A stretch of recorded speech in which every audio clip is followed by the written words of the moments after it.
It's okay not to be okay, but I promise I'm trying, by rayrae118. Chapter 26, Part 1. Class continued, and Harry was pleased at how much easier things seemed to come to him this year.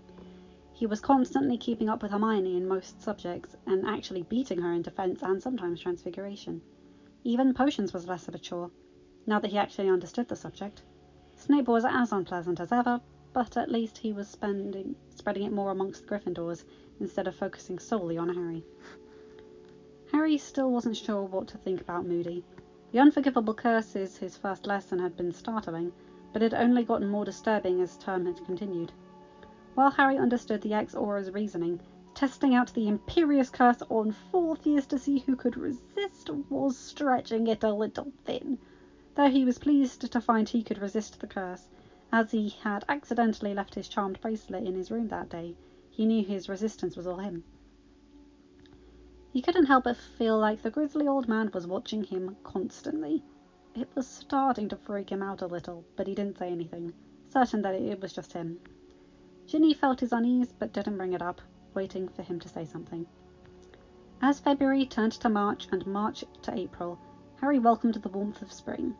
The Easter break wasn't quite as fun as the Christmas one, but Harry was keeping on top of his homework this year, so he was able to spend some time relaxing with his girlfriend.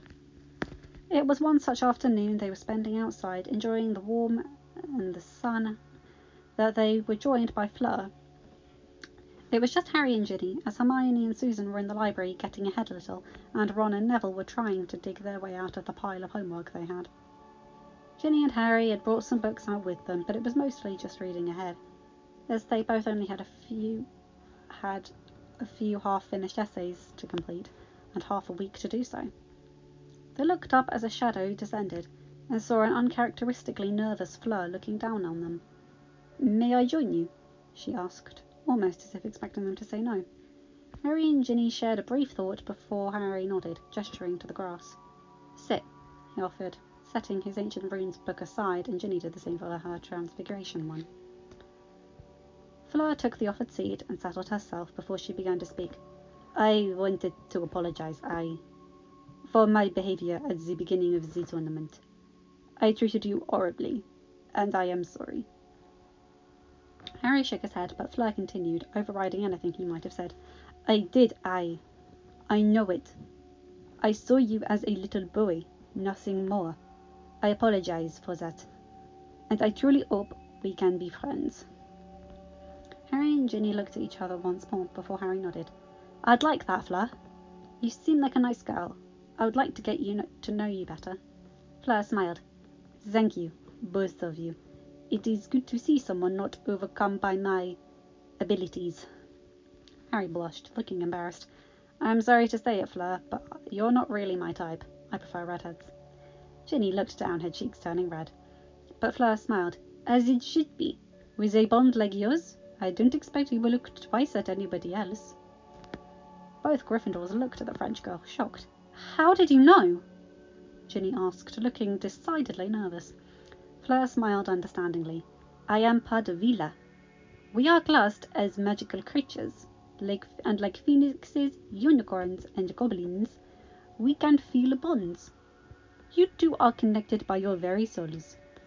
I can tell that it has been there for a while, but I do not think you activated it until recently." Harry nodded, taking Ginny's hand in his. "Halloween," he informed her. "The first time we kissed. It just sort of snapped into place." Fleur nodded. "When you acknowledged your feelings, the bond was solidified." Ginny looked up, her expression intense. "Can you tell us anything about it? We haven't been able to find much information in the library." Fleur looked apologetic. "I am afraid I cannot help you much. I can see bonds, and I know a little, but what you are looking for I cannot answer. I suspect you will need to figure it out for yourself." Harry looked like he had been expecting that answer, but Ginny looked disappointed. The trio spent some more time talking before they decided to head in to wash up before supper. As they stood up, Harry turned to the French student. "Fleur, we'd really appreciate it if you could keep what you know a secret." Fleur actually looked scandalized. "I would never tell anyone. A soul bond is a sacred thing between two people. It is for you, and you alone. Harry and Ginny nodded, relieved, and they waved their goodbyes as they headed back to the castle. Sorry about the accent, I hope I'm doing okay. I love French, but I'm not really good at accents. Harry had another dream that night. It was fuzzy and unclear, but the thing that spoke with Voldemort's voice seemed pleased by the way things were going. He woke up the next morning, confused and a little annoyed. It was bad enough he had these dreams in the first place. Couldn't they at least be clear? As he was slipping on his robe, his eye caught on the bracelet he hardly ever took off, and he remembered reading the spellwork he and Sirius had woven into the piece of jewellery, and how glad he had been that the charms were keeping unwanted intruders into his mind until he could do it for himself. His eyes widened across the bond, and he felt Ginny's curiosity, so he shared with her the dream, followed by his thoughts. What if the connection is... It's sort of like legitimacy, right? Ginny seemed sceptical, but she agreed readily enough. It sounds similar, but not exactly the same, she commented mentally. Harry mentally nodded back. Which is why the dreams aren't blocked completely. Voldemort can still get into my mind for some reason, but because of the bracelet and the spells, it's partially blocked. Ginny's skepticism turned into concurrence. It sounds plausible. Maybe Sirius will have some more ideas, if you want to tell him. Harry was more than a little hesitant to do that, but he agreed to think about it. It was nice to finally have a working theory on why these dreams that felt real weren't clearer to him. Now if only he could block them out completely. Somehow, he didn't think that would be a possibility until Voldemort was gone for good. Draco Malfoy wasn't an idiot. His last 3 years he had been seen rightfully as the leader in Slytherin House. His housemates had recognised his noble blood and pure line and treated him as such. But something had changed this year, and it all started last summer, with Black being freed and Potter being made his heir, a title that belonged to Draco. Potter had changed. It was clear right from the start for Draco, when he had the first interaction with him on the Express, September 1st. As they arrived at school, Draco had become even more aware of the changes. That stupid study group. Draco had tried to get the Slytherins to stop going, but fewer and fewer had listened to him. As the weeks progressed, more good things were heard about the group. How much help they received, how welcoming everybody was, the new friendships that had been made. On and on it went. It made Draco sick. Why would anyone in the noble house of Slytherin want to consort with mudbloods and blood traitors? He had even heard some first and second years talking about that they didn't understand why people looked down on those of less than pure blood. Zabini and Greengrass had become much more popular since the creation of that cursed group. It nauseated him. Greengrass was at least a pureblood, though not of as noble lineage as himself. But Zabini didn't even know his own line. His father had either died or left when Zabini was very young, and his mother kept marrying, then becoming widowed. She was a formidable woman, but there were definitely questions about her late husbands and the causes of their deaths. Why would anyone look at those two before the heir to the ancient and noble house of Malfoy? Draco didn't know how much worse it could get, but he did know that his days as Prince of Slytherin were over, unless he did something. He had lost much of his respect in his house. Only Crabbe, Goyle, Parkinson, and a few of the older years really listened to him anymore, and Draco knew that was more because of his father than him. He would have to think about what he would need to do to change this, but he had a sneaking suspicion that things were too far gone for him to do much without something drastic action. Harry flopped down on the sofa next to his girlfriend one night towards the end of May. Ginny took his hand reassuringly while the others looked up confused. Harry grimaced. I've just been informed that of the third task. They are growing a maze on the Quidditch pitch. We're going to place the Triwizard Cup in the centre and put various creatures and obstacles inside. The first one to get to the cup wins, and since I'm first place, I get to enter the maze first. Cedric and Victor are tied, so they'll enter together a minute later, and Fleur will go last. Hermione nodded, pulling out a spare piece of parchment towards her. We'll have to spend some more time working on spells you're likely to need, she thought out loud, beginning to make a list. Ron and Neville just watched the girl in amusement. With all this uncertainty, it was nice to see something predictable. Saturday, June 24th, Harry woke up earlier than normal and spent the hour before Ginny joined him reading his Battle Defense book from the Battle series he'd received for Christmas. When Ginny woke up, the two went outside for their morning run. They had avoided the Quidditch pitch for the last month, since it wasn't possible to run laps there anymore, and had moved to running around the lake. They would reach a certain point and turn around, heading back the way they came, and the total distance was usually around 3 to 4 miles. This morning they kept it simple and easy so that Harry could save his strength.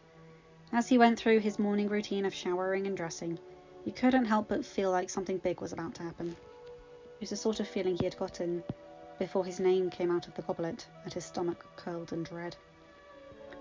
On the other hand, he was as prepared as he could be. He and his friends had spent the last month putting the Room of Requirement through its paces as Harry strove to master all the spells Hermione could come up with that he might need in the final task. He was mostly able to cast all spells through 4th year silently, and had learnt most of the major charms, hexes and jinxes through 6th year, and a few of the important ones from 7th. He was thankful that Ginny understood as well as she did, or she might have been a bit put out with the lack of alone time they had had since learning of the 3rd task. Thankfully, she wanted him to succeed as much as the rest of them, and was eagerly helping him practice, acting as both researcher with Hermione, coming up with new spells to learn, and as an opponent with Ron, Neville and Susan, who teamed up against Harry to fight him. Usually it was 2 or more on 1, to give Harry some actual work and practice. The few times he had gone against one of them alone, he had managed to win in less than 2 minutes. Except for Ginny, she had lasted almost 5. As breakfast dwindled, the students leaving to go to classes for their exams. Harry was in no rush. As a champion, he had been excused from end-of-year exams, so he wasn't sure how he was supposed to spend his day. He was surprised when Minerva came to collect him after he wished his friends luck on their tests. She led him to the same door he had gone through after his name had been called in October, and he was pleasantly surprised to be accosted by Sirius, Remus, Amelia, Mrs. Weasley and Bill as soon as he arrived. He hugged his godfather.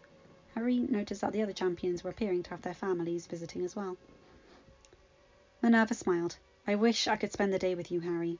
Unfortunately, I have exams to administer. I will see you at dinner, however." Harry nodded, smiling, feeling slightly better, as the Transfiguration Professor left, and Harry turned back to his family. He couldn't ignore the glow that thought ignited in him. For the first time since his parents' deaths, he had a family. "Of course you do," Ginny's voice sounded in his mind. Harry mentally smiled. "Yes, dear," he replied cheekily. "I hope you don't mind us tagging along, dear," Mrs. Weasley said as the group exited the room and hesitated out onto the grounds. "Sirius invited us." Harry smiled. "I'm glad you're here," he assured her. Mrs. Weasley beamed, and they spent most of the morning listening to Sirius and Remus talk about their Hogwarts days. It had Harry and Bill laughing, with Amelia doing her utmost not to follow their example. Molly looked like she didn't know whether to scold or smile.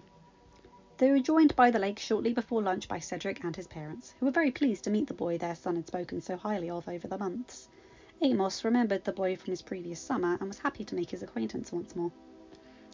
As they headed inside for lunch, Fleur with her parents and sister joined them for the walk up to the castle. Harry noted with interest that the French champion seemed to be rather interested in a certain Weasley male, and he seemed to be returning the attention. With a knowing smirk, Harry discreetly manoeuvred the two of them to stand next to one another as they walked and made the introductions. "Fleur, I don't believe you've been properly introduced to Ginny's eldest brother, Bill. William Weasley, this is Fleur Delacour, the Beauxbatons champion." Bill gave Harry a searching look but he took the hand that Fleur offered and giving it a light kiss. "It is a pleasure to meet you, Mademoiselle Delacour." Fleur actually blushed as she smiled. "It is Fleur, please, Guillaume." Bill smiled in return. "Bill," he said, lowering her hand and staring into her eyes. He felt something stir within him, but it wasn't overpowering. Fleur seemed very happy to be standing next to the Weasley heir, particularly since he hadn't let go of her hand yet. Harry just gave himself a mental pat on the back. Playing matchmaker, are we now, Mr. Potter? Ginny grinned at his girlfriend as they entered the Great Hall, feeling her excitement at seeing her mother and eldest brother, as well as her fear of telling them about their relationship. The group sat at the Hogwarts table was rather large, as Sirius, Remus, Amelia, Molly and Bill were joined by the younger Weasleys. When Susan entered the hall, she immediately joined her aunt, not caring about the house boundaries. Cedric and his parents separated for the Hufflepuff table, but Fleur and her family sat with the Gryffindors.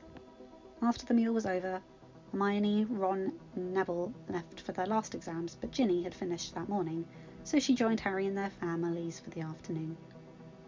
The two students showed the adults the DA lounge, and they all expressed their pride at what their children had done for their fellow students.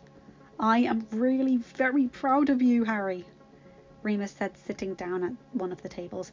"This study group seems like it's really helped your fellow students, and particularly the younger years." Harry blushed, and Sirius snorted, joining his friend. "Ever the prefect, Moony. You just have to corrupt my godson." Molly came to his defence, but Sirius just laughed. Clearly, this was a long-standing argument between the two. Harry sat down as well, and Ginny followed him. The rest pulled up chairs so that they were all sitting at the same table. "We just wanted to help the new students," he admitted. "I remembered what my first year was like, and I really wish I had someone to help me find my way around the castle and understand a little bit more about the world I found myself in." To be honest, it just sort of snowballed from there. I don't think any of us were expecting it to become so popular, let alone for us actually having to magically expand the lounge to make more room. They all chuckled and spent some time talking about what they had covered in the DA sessions. End of chapter 26, part 1. Hi guys, welcome back to my channel. Hope you enjoyed this. Please remember to like, comment and subscribe, and hit that little bell to get notified whenever I upload a new chapter. Or part of a chapter, I should say. This is just such a good chapter. I love how Harry's matchmaking Phil and Fleur. I always thought they were a bit of an underrated couple.